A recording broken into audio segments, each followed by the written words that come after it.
Islam di Indonesia. Islam merupakan agama yang dianut oleh mayoritas masyarakat di Indonesia. Terdapat banyak perbedaan pendapat tentang bagaimana Islam masuk ke Nusantara. Penyebaran Islam terjadi melalui beberapa media. Hal ini terjadi secara perlahan dan gradual. Dibandingkan menggunakan jalan militer dan perang, penyebaran Islam di Nusantara banyak dilakukan dengan cara yang damai sehingga bisa diterima oleh masyarakat pada kala itu. Media Islamisasi. 1. Jalur perdagangan.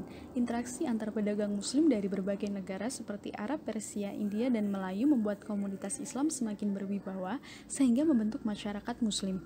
2. Jalur dakwah. Dakwah dilakukan oleh para mubalik yang merangkap tugas menjadi pedagang. Proses dakwah umumnya dilakukan secara individual. Ketiga, jalur perkawinan. Perkawinan ini terjadi antara pedagang muslim, mubalik, dengan anak bangsawan dari Nusantara. Keempat, jalur pendidikan. Setelah kedudukan para pedagang mampu menguasai kekuatan ekonomi, kemudian ekonomi berkembang dan menjadi pusat pendidikan dan penyebaran Islam.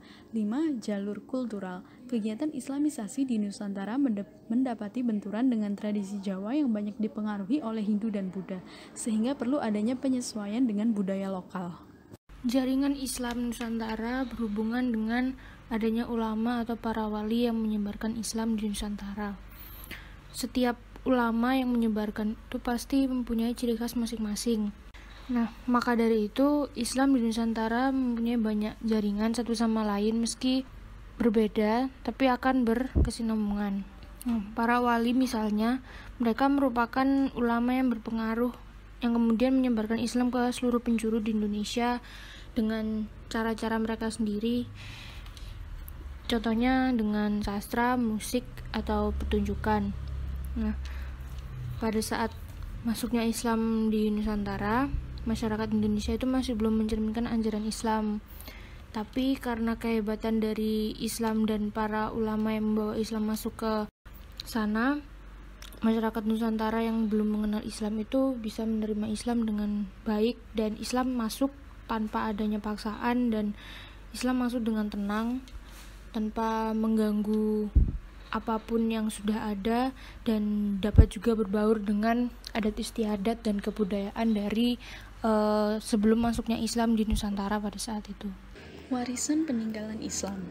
Islam di Nusantara disebarkan melalui cara yang persuasif dan damai, sehingga masyarakat pun mampu menerima ajaran Islam yang terbuka.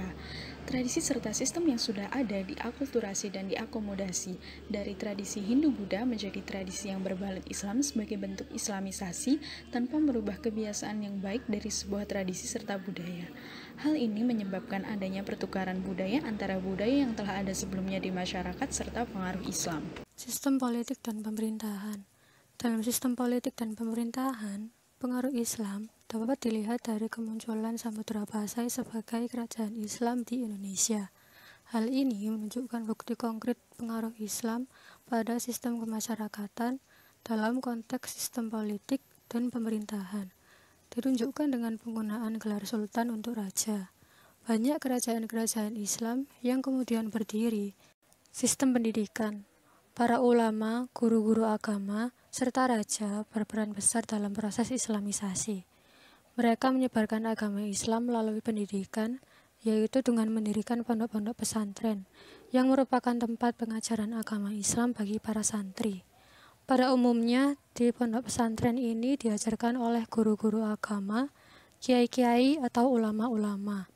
Setelah mereka belajar ilmu-ilmu agama dari berbagai kitab, kemudian keluar dari suatu pesantren, maka mereka akan kembali ke masing-masing kampung atau desanya untuk menjadi tokoh keagamaan atau menjadi kiai yang menyelenggarakan pesantren lagi. Banyak juga terdapat tradisi yang dipengaruhi oleh Islam, di antaranya 1. Kenduren atau kendurian, yang merupakan tradisi kirim doa untuk arwah orang yang sudah meninggal, dan juga biasanya juga menjadi tradisi kirim doa selamat agar mendapat banyak rizki. 2. Wayangan, yakni tradisi seni budaya yang digunakan Wali Songo sebagai alat berdakwah dan menyampaikan ajaran Islam melalui cerita-cerita dan lakon dari wayang dan syair. 3. Sekaten Surakarta atau peringatan yang dinamai Maulid Nabi ini dilaksanakan setiap tahun di Keraton Surakarta, Jawa Tengah, dan Keraton Yogyakarta. Sekaten dilestarikan sebagai wujud untuk mengenang jasa para wali songo yang berhasil menyebarkan agama Islam. 4. ngapati atau ngupati, yakni tradisi berdoa yang dilakukan pada hari ke-120 atau 4 bulan kehamilan. Selanjutnya pada bahasa. Bahasa Arab menjadi salah satu bahasa yang menyumbangkan cukup banyak kosakata dalam bahasa Indonesia. Besarnya pemeluk Islam di Indonesia menjadi salah satu penyebab kuat dan signifikannya pengaruh bahasa Arab. Kosakata yang bersumber atau berasal dari bahasa Arab direproduksi dengan penyesuaian kaidah bahasa Indonesia, kemudian menjadi bagian dari bahasa tersebut.